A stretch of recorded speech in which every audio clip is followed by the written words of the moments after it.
They call me Professor Jonathan.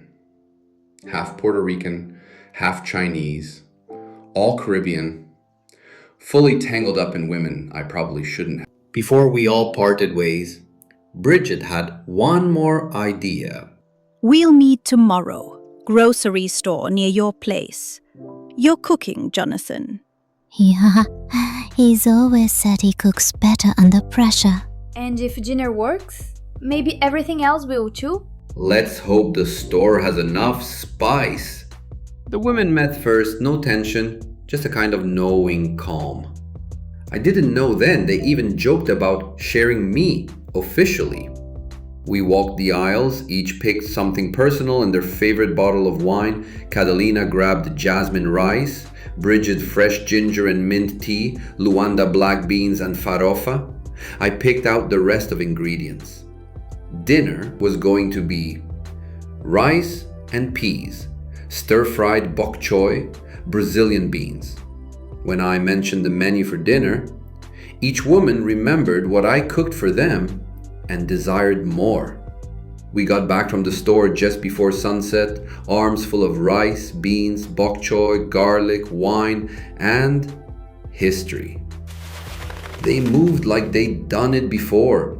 Groceries hit the counter, laughter filled the kitchen, and suddenly I wasn't needed. Because, apparently, I had other duties.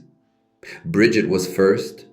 She touched my wrist, smiled like it was nothing, and led me to the bedroom, called it a takeout session.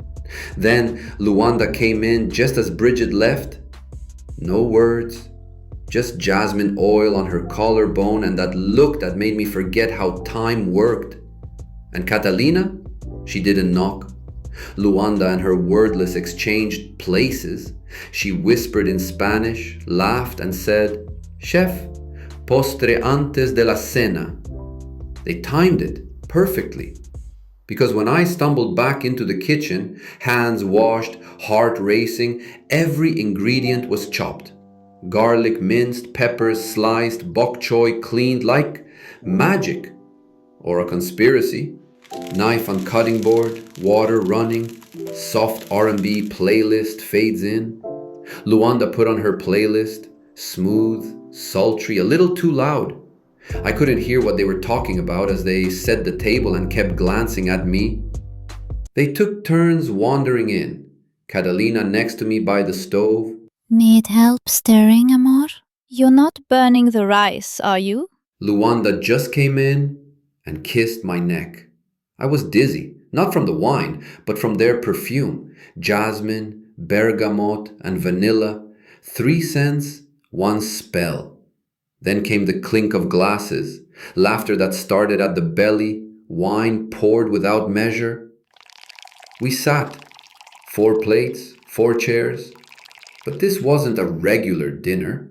It was a reckoning, a celebration,